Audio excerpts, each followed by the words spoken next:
여러분 안녕하세요. 성경 속에 있는 진리를 탐구해보는 기독교 강요 시간입니다. 어, 그리스도인의 자유, 오늘은 8항, 하나님의 선물을 그의 목적을 위해 쓰는 이유의 자유를 하나님의 목적을 위해 써야 된다 하는 부분에 대해서 살펴보도록 하겠습니다. 신앙에 있어서 자유는 굉장히 중요한 위치를 차지하고 있습니다.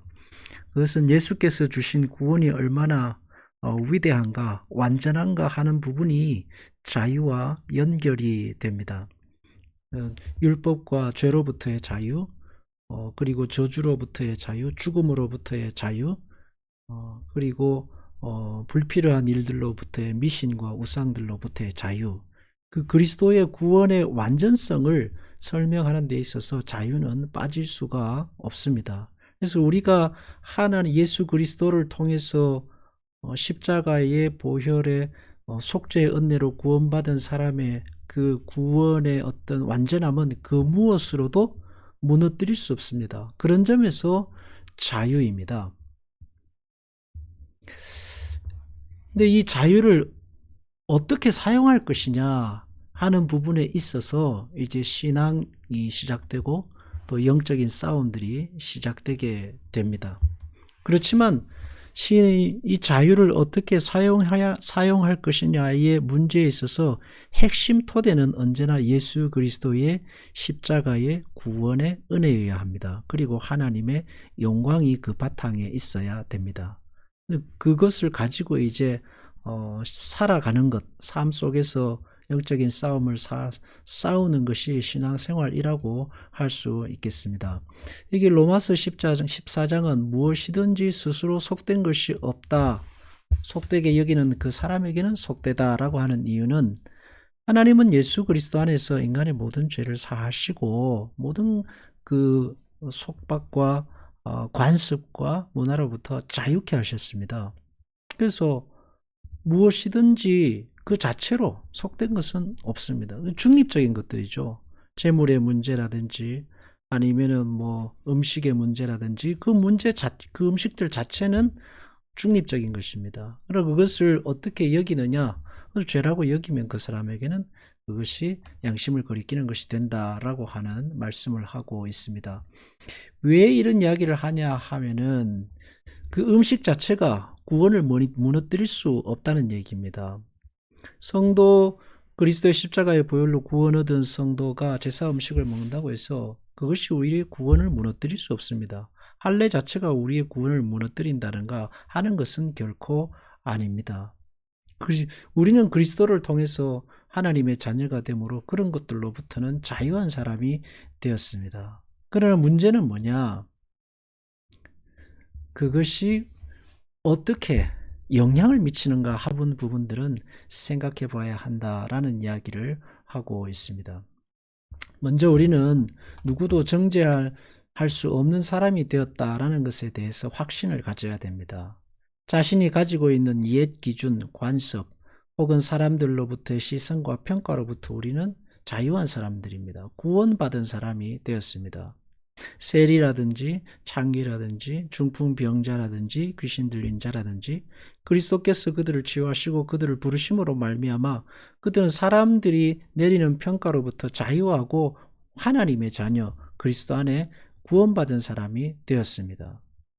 다시 거기로 돌아갈 필요가 없는 것입니다. 그래서 우리는 하나님 안에서 예수 그리스도를 통해서 나는 자유한 사람, 누구도 나를 정죄할 수 없는 하나님의 자녀가 되었다는 것을 굳게 붙들어야 합니다. 대제사장도 바리새인도 천주교, 주교도 목사도 누구도 신자를 정죄할 수는 없습니다. 신자의 신자됨은 오직 그리스도 앞에만 있습니다. 신자 성도의 주인은 오직 예수 그리스도입니다. 근데 문제는 뭐냐? 이제 여기서부터 그러면 그 자유를 가지고 어떻게 살아갈 것인가에 이제 성도의 싸움이 됩니다. 거기에서 책임이 나오고 성숙이 나오고 하나님 나라를 세워가는 신자의 삶이 나오게 됩니다. 굳이 하나님께서 자유하신 것들을 다시 각종 규칙을 붙여서 무거운 짐을 지고 살아갈 필요가 없다. 사실 중세 시대는 미신들을 많이 만들어서 성도들을 규율로 얽매였습니다. 신앙의 자유가 없죠. 이걸 하면 지옥 간다, 이거 하면 죄다, 이거 하시면 하나님의 저주를 받는다 등등 너무 많은 규율들을 만들었습니다. 그리스도께서 다 자유케 하신 것들로 다시 규율을 만들었으니까 거기 다시 돌아가서는 안 되겠다라는 겁니다. 그러나 우리에게 자유한 사람이 됐습니다. 그러나 성도의 신앙생활은 그 자유를 어떻게 쓸 것이냐 하는 문제로 나아가게 되는 겁니다. 비신적인 생각이 우리 앞에 장애물을 제시할 때는 그 자체로는 정결한 것도 우리에게 들어온 것이 된다. 하나님이 모든 것을 자유케 하셨는데 다시 미신을 끌어와가지고 그것을 우리 앞에 신앙생활의 장애물로 두고 하면 그 정결한 것도 들어온 것이 되는 겁니다. 그러니까 자기의 옳다는 바로 자기를 책하지 아니하는 자. 그리스도 십자가의 기준이 아니라 내 윤리와 도덕과 어떤 내 관습, 내가 태어난 문화의 기준을 가지고 자기를 책망하고 자기를 저주하지 아니하는 그 사람이 복이 있다라는 말입니다. 다른 말로 하면 오직 예수 그리스도의 십자가의 은혜로만이 자기를 바라보는 자가 복되다는 이야기입니다.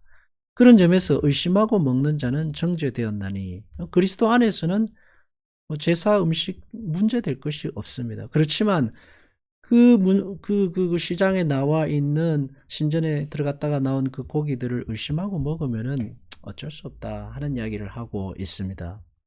할례나 삭발도 마찬가지죠. 그리스도 할례를 받느냐 안 받느냐, 할례는 중요한 것이 아닙니다. 삭발의 문제도 중요한 것이 아닙니다. 그것 자체가 구원에 영향을 미치지 않습니다. 근데 사람들이 두려워서 할례를 받고, 사람들이 두려워서 삭발을 하고, 사람들이 두려워서 유대인 바리새인인 척하고 율법을 지키고 한다면은 그건 불행한 일이다 하는 이야기를 하고 있습니다. 다만 그것이 전도의 목적이라든지 하나님의 나라와 영광을 위해서 어쩔 수 없이 하게 되는, 그 바울이 그래서 디모데에게는 할례를 하게 하고 디도에게는 하지 않게 했는데 이런 것들이 자유하는 문제다라는 이야기를 하고 있습니다. 믿음으로 쫓아 하지 아니한 것은 죄니라. 오히려 믿음으로 쫓아 그리스도의 자유를 해치고 그리스도와 우리의 구원의 그 영광과 그 위대함, 그 놀라움을 무너뜨리는, 할례를 가지고 구원의 영광을 무너뜨리고 삭발로 무너뜨리고 자기 윤리 도덕 가치관으로 무너뜨리는 그것이 오히려 하나님의 마음을 아프게 하는 것이다 라고 말하고 있습니다. 금욕도 마찬가지죠. 성경은 금욕주의가 아닙니다. 그런 잘못된 관점을 가지고 살면 신앙이 더 옥새가 된다. 우리의 삶을 옥죄는 쇠고랑과 같은 것이 되는 겁니다. 그러니까 하나님이 우리에게 자유를 주셨는데 그 자유로 하나님의 영광과 하나님의 기쁨을 위해서 살아야지 우리를 올가매는 것으로 만들어서는 안 되겠습니다. 칼빈이 말하는 자유의 개념은 여기에서 중요한 위치를 가지는데 결국 나중에 결론적으로 가면 신앙의 성숙은 하나님이 주시는 자유를 다시 주님께 내어드리는 것, 그게 신앙의 성숙이 있습니다. 바울이 말하는 종됨, 노예됨도 여기서 시작되죠. 바울이 말하는 노예됨은 그것이 그의 자유였습니다. 그런 자유로 하나님 앞에 노예가 됐어요. 자유하기 때문에 그리스도의 노예됨을 자랑으로 여겼고 명예로 여겼고, 두려움이 아닌 기쁨과 자기 영광과 명예로 여겼던 겁니다. 죄는 두려움을 낳죠. 강제를 낳습니다. 폭력을 낳습니다. 그러나 믿음은 자유를 낳습니다. 그래서 바울의 그리스도의 노예됨의 고백이 참 놀라운 이유는 그 안에 자유가 있기 때문입니다. 그래서 그리스도를 믿는 믿음으로 그 자유를 주님을 위해 기쁘게 사용하는 것이 신앙생활이다 라고 하겠습니다.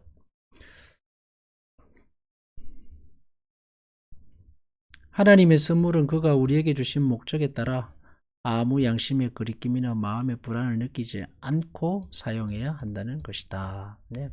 하나님이 우리에게 주신 모든 자연, 그리고 하나님께서 우리에게 주신 것들을 기쁘게 사용하면 됩니다. 그러면 우리가 마음의 평화를 얻게 되는 것입니다.